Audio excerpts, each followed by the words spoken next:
êm êm êm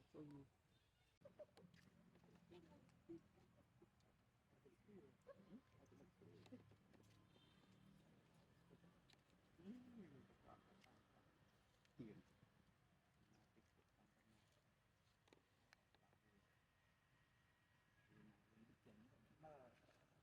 đừng anh em khỏi bàn phải bị bong ngã cái này bàn thoải mái thôi tâm tâm thôi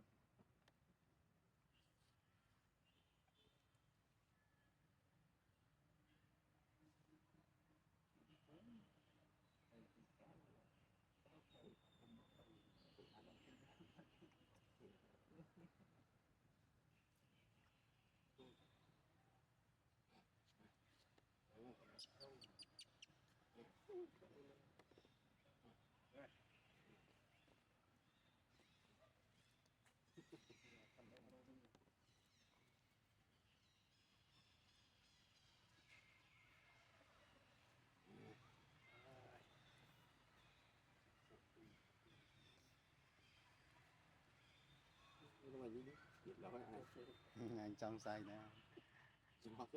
giúp linh lát giúp là cái xoa bất nghĩ mà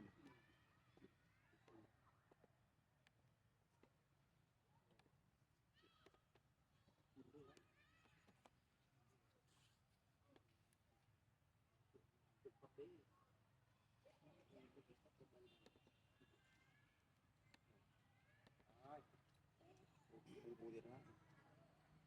chờ cung quy